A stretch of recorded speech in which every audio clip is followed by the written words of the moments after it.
our objectives for today. By the end of class, I will be able to simplify a square root, add, subtract, multiply, and divide square roots, as well as rationalize a denominator.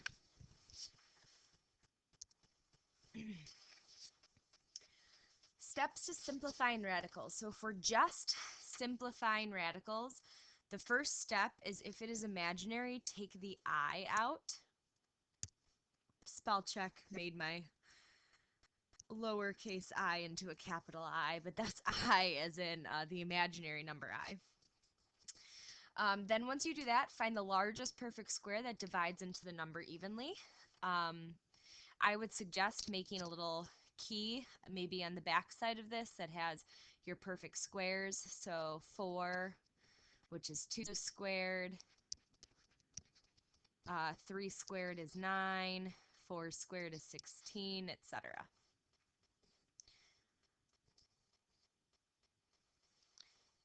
5 squared is 25, etc.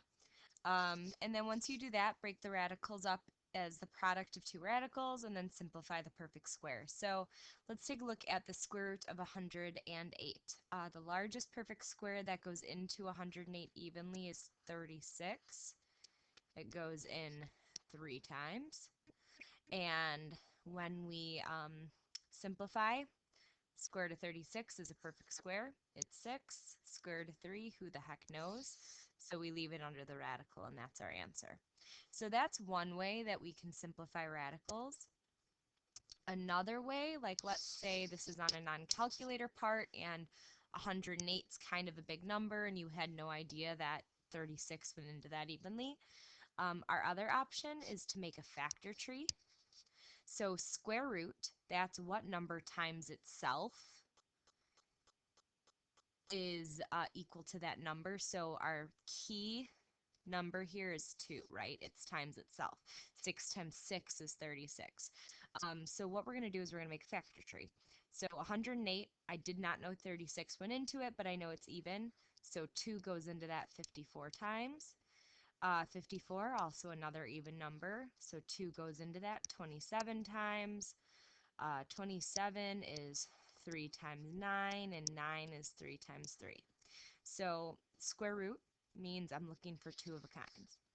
I have 2 2's, I have 2 3's, 3 left over. So on the outside, I can pull out a 2, I can pull out a 3, because it's square root, so you need 2 of a kind in order to bring one out.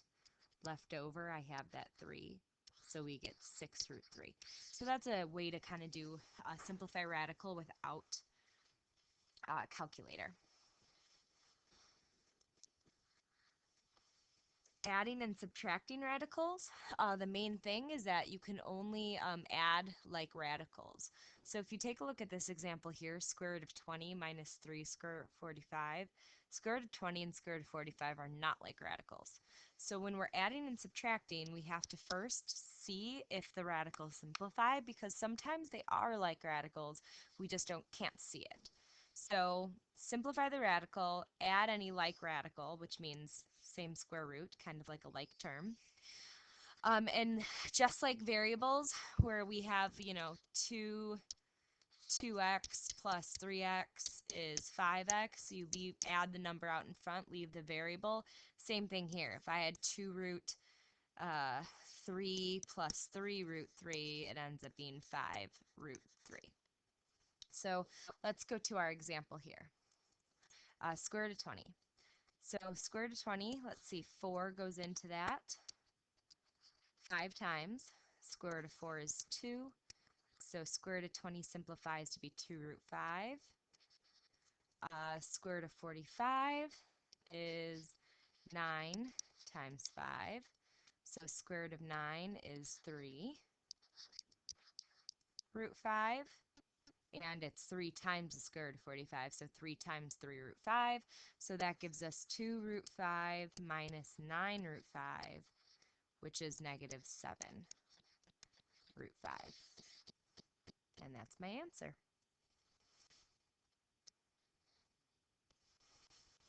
Multiplying radicals.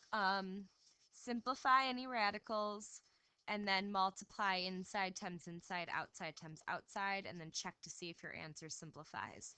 Step 1 and step 2 are interchangeable. You can multiply first, simplify later, or you can simplify first, multiply, check if it simplifies again. I typically simplify first because it's a lot easier to multiply smaller numbers, especially if we get something like this on a non-calculator portion. So square root of 18. Square root of 18 is the square root of 9 times the square root of 3. By 3 I mean 2.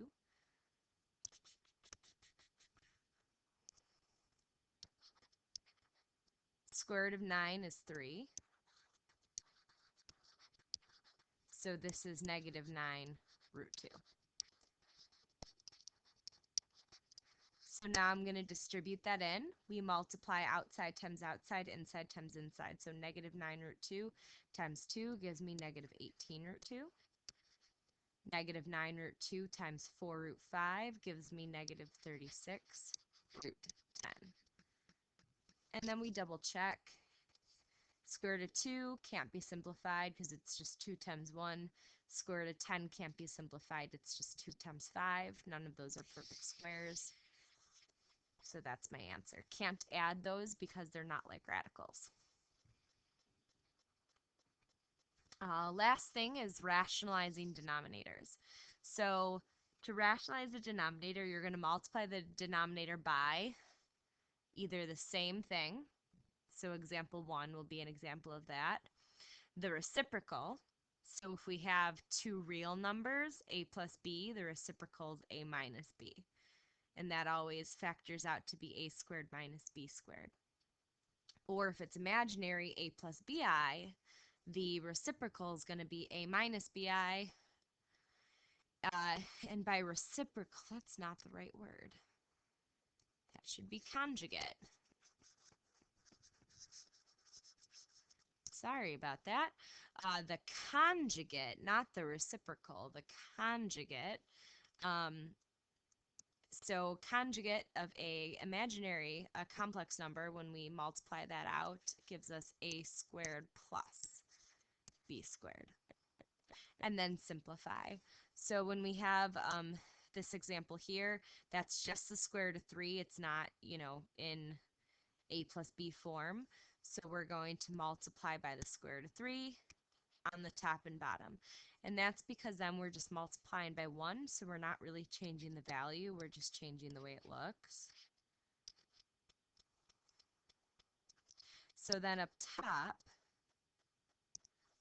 1 times the square root of 3 is the square root of 3. Square root of 3 times the square root of 3 is just 3. I rationalize that denominator, and that's my answer, square root of 3 over 3. Number 2, 1 minus square root of 3, I'm going to have to multiply that by the conjugate, 1 plus square root of 3.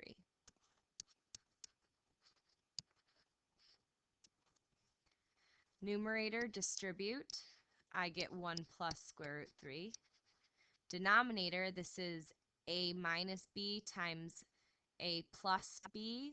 So it's going to distribute out to give us 1 squared minus 3, or square root 3 squared, which is 1 plus square root 3.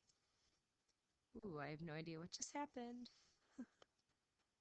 1 plus square root 3 over 1 minus 3, which ends up giving us 1 plus the square root of 3 over negative 2.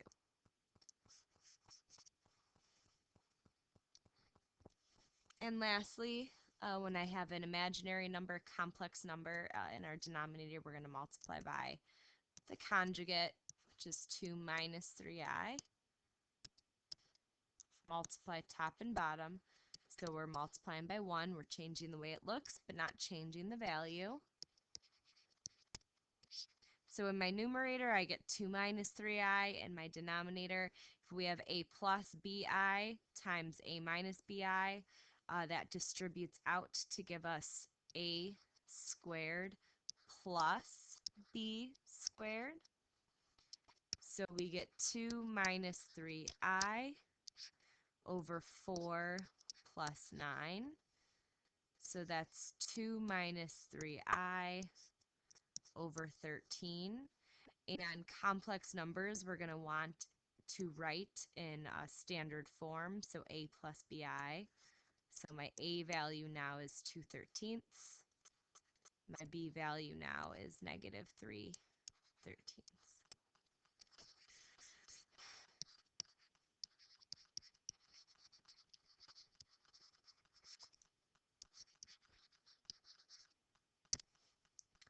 All right.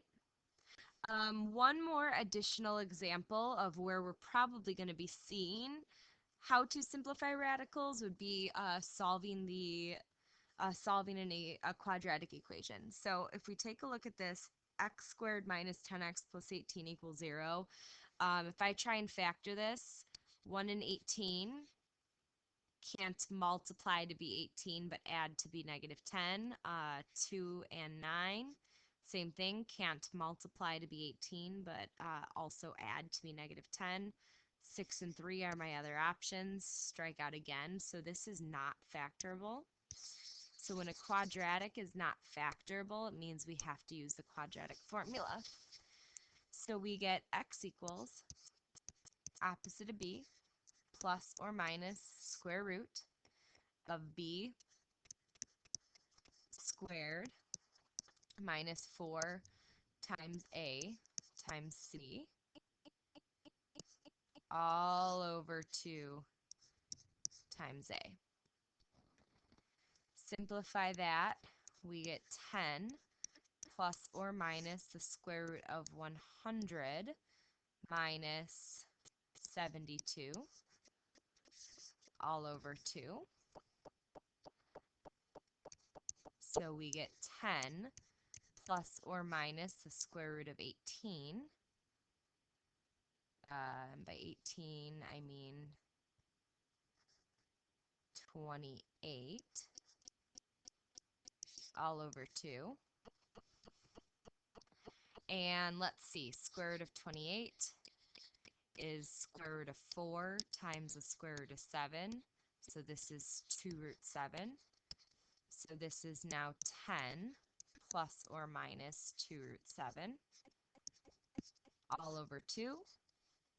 So this simplifies to be 10 over 5. Sorry, I'm a step ahead in my brain. 10 over 2 plus or minus 2 root 7 over 2, which is 5 plus or minus square root of 7.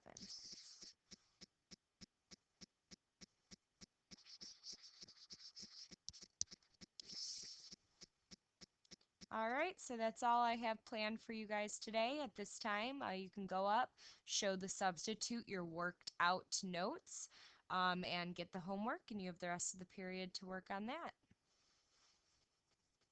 See you all tomorrow.